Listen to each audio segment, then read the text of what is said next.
الحمد للہ رب العالمین والصلاة والسلام علی رسولہ الکریم محمد وآلہ واصحابہ اجمعین اما بعد۔ معزز حاضرین کرام، سب سے پہلے میں آپ تمام حضرات کا شکریہ ادا کرتا ہوں کہ ہمارے اس مسلسل 6 روزہ پروگرام میں مستقل آپ حضرات شرکت کر رہے ہیں اور اپنی موجودگی سے ہمارے پروگرام کو کامیاب بنا رہے ہیں۔ اللہ تبارک و تعالی آپ سب کو اجر عظیم عطا فرمائے۔ حضرات، ہم سب جانتے ہیں کہ آج کے اس پروگرام کا جو موضوع ہے وہ ہے اسلام کا نظام عدل و انصاف۔ اس موضوع پر آج خطاب جو ہوگا جناب عبید اللہ فہد فلاحی صاحب کا، اور دوسرے جو ہمارے مقرر ہوں گے جناب ایم قدیر صاحب، اور ہمارے مہمان خصوصی جناب ظفریاب جیلانی صاحب۔ یہ تینوں حضرات ہمارے سامنے موجود ہوں گے۔ میں سب سے پہلے نہایت ہی ادب و احترام کے ساتھ جناب ایم قدیر صاحب کو مدعو کرتا ہوں کہ وہ اسٹیج پر تشریف لائیں۔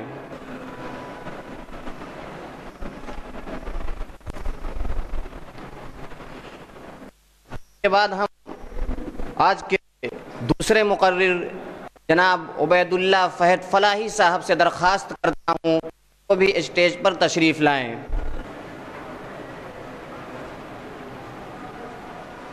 اب اس کے بعد ہم آج کے اس پروگرام کے جو مہمان خصوصی ہیں جناب ظفریاب جیلانی صاحب، نہایت ہی ادب و احترام کے ساتھ ان سے درخواست کرتا ہوں کہ وہ بھی اسٹیج پر تشریف لائیں۔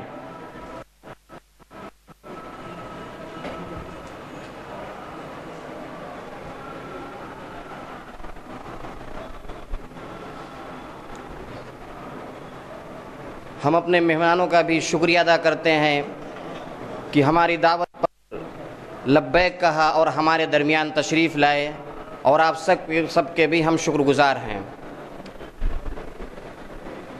ہم اپنے پروگرام کو اب شروع کرتے ہیں۔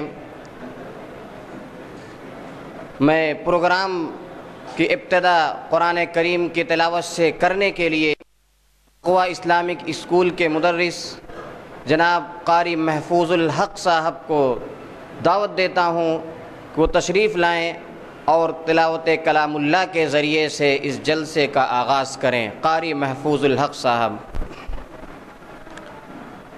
اعوذ باللہ من الشیطان الرجیم۔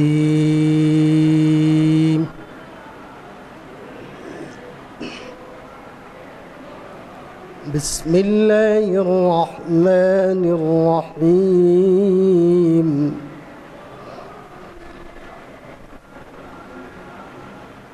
یا ایھا الذین آمنوا کونوا قوامین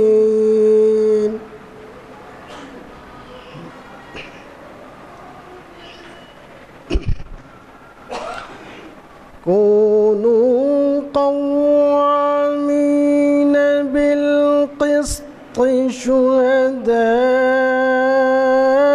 لله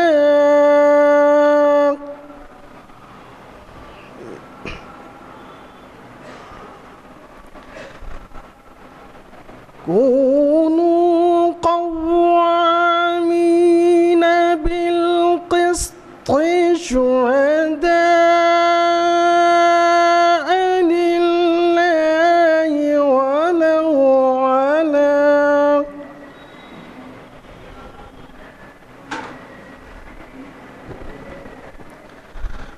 ولو على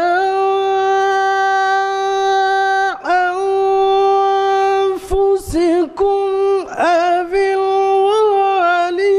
الوالدين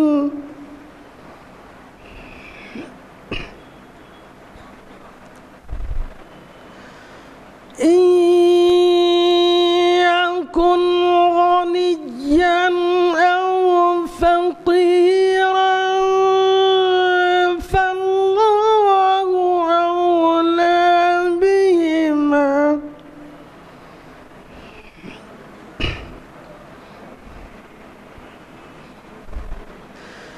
فلا تتبعوا الهوى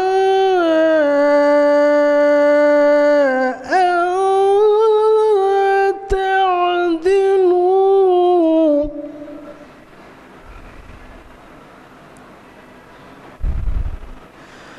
وإن تلووا أو تعرضوا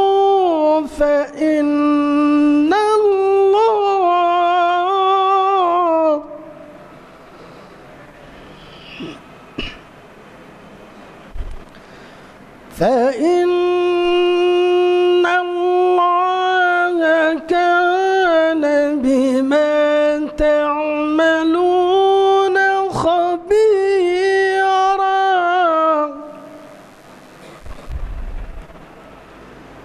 فإن الله كان بما تعملون خبيرا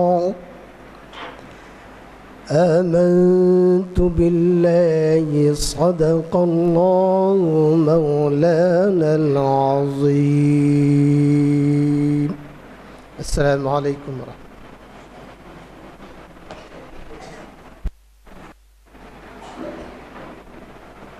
جو جن آیتوں کی ابھی تلاوت کی گئی اس آیت کا ترجمہ پیش کرنے کے لیے میں قاری ابصار احمد ندوی سے درخواست کرتا ہوں کہ وہ آئے اور تلاوت کردہ آیت کا ترجمہ پیش کریں.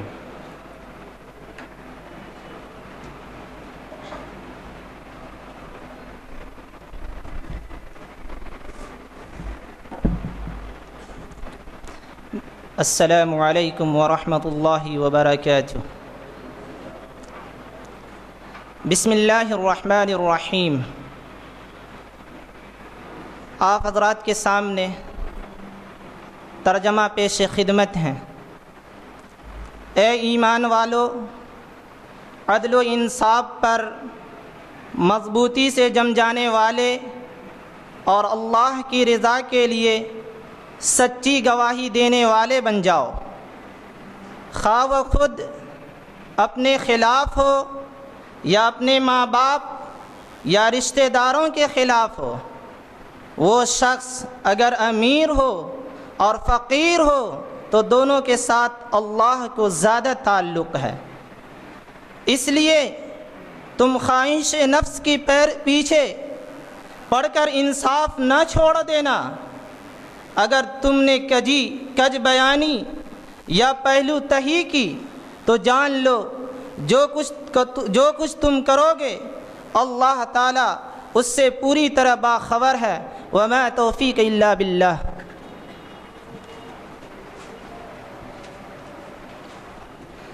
جزاک اللہ خیرہ. حضرات، قرآن کریم کی تلاوت کے ذریعے سے ہمارے پروگرام کا آغاز ہو چکا ہے. ہم اب اپنے مقصد اصلی کی طرف رجوع ہوتے ہیں. جو ہمارا آج کا موضوع ہے، جیسے کہ میں نے بتایا کہ اس موضوع پر یعنی اسلام کا نظام عدل و انصاف، اس پر مفصل طریقے سے گفتگو کرنے کے لیے ہمارے درمیان دو مقرر موجود ہیں، جناب ایم قدیر صاحب اور جناب عبید اللہ فہد فلاحی صاحب.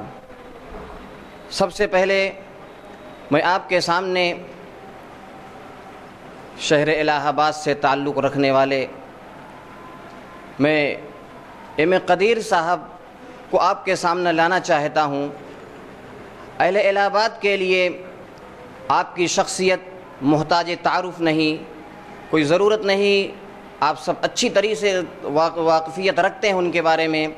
لیکن جو ہمارے باہر سے آئے ہوئے مہمان ہیں، ضروری ہوتا ہے کہ ان کا تعارف کرا دیا جائے تاکہ ہمارے باہر سے آئے ہوئے مہمانوں کو بھی آپ کے بارے میں واقفیت ہو سکے.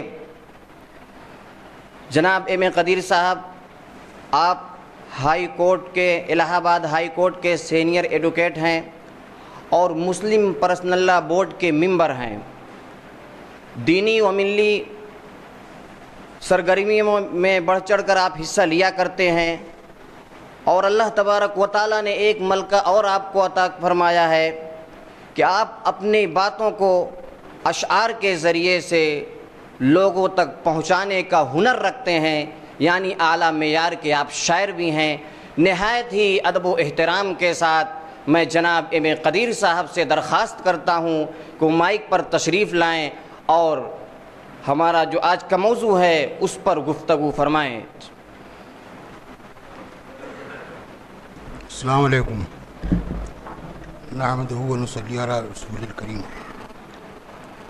محترم جناب عبید اللہ فہد فلاحی صاحب،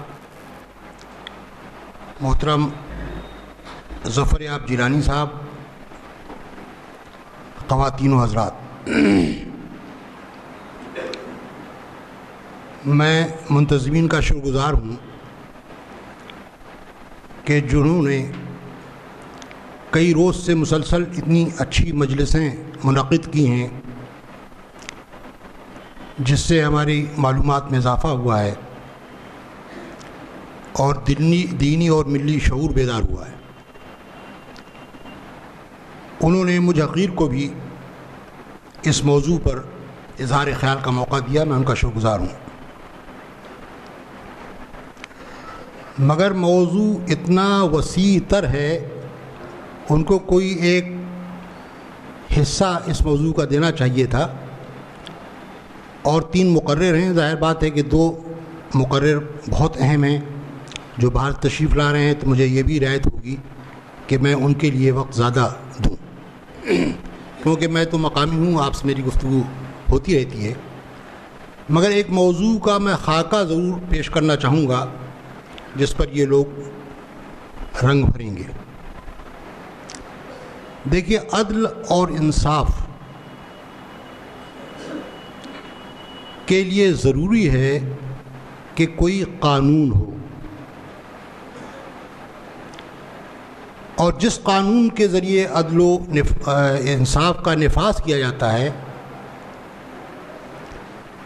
وہ قانون اگر خود متزلزل ہو، ڈیفیکٹیو ہو، تو عدل نہیں ہو سکتا۔ دنیا کی حکومتیں، ان کی پارلیمنٹس، اسمبلیاں قانون بناتی ہیں۔ ہندوستان میں 26 جنوری 1950 کو ایک کانسٹیٹیوشن آئین ہند نافذ ہوا تھا۔ ابھی 68 سال گزرے ہیں اور 107 مرتبہ ترمیم ہو چکا، کیونکہ جنہوں نے قانون بنایا تھا ان کی نظر اتنی تھی، وہ نہیں جانتے تھے کل کیا ہوگا، کیا کیا مسائل آئیں گے۔ اس لحاظ سے بنیادی بات جو ابھری وہ یہ ہوئی کہ اصل مسئلہ توحید کا ہے، کیونکہ اگر مختلف جگہ پاور کا سینٹر ہوتا ہے تو آپ دیکھتے ہیں روز اخبار میں آتا ہے کہ بھئی فلاں حکومت کے کئی پاور آف سینٹر ہیں، حکومت نہیں چل رہی ہے۔ تو پہلا قانون کا بنیاد ہے اللہ کی حاکمیت، اور قرآن نے ہمیں بتلایا سورہ مائدہ میں کہ تم سے پہلے بھی داؤد علیہ السلام تورات سے، عیسیٰ علیہ السلام انجیل سے نزاع کے فیصلے کرتے تھے، لہذا تم اللہ کے اتاری ہوئی کتاب یعنی قرآن کے قانون پر فیصلے کرو۔ اور سورہ مائدہ کی ہی 45 سے لے کے 49 تک کی جو آیات ہیں، ایک آیت تو سورہ نساء کی ابھی انہوں نے پڑھی، سورہ نساء میں ایک اور آیت ہے جس کا میں نے لکھا ہے، مگر وقت کے لیے میں صرف مفہوم پڑھ دیتا ہوں۔ سو قسم ہے تیرے رب کی، وہ مومن نہ ہوں گے یہاں تک کہ آپ ہی کو منصف جانیں اس جھگڑے میں جو ان میں اٹھیں، پھر نہ پائیں اپنے دل میں تنگی تیرے فیصلے سے اور قبول کریں خوشی سے۔ تو اب قرآن کے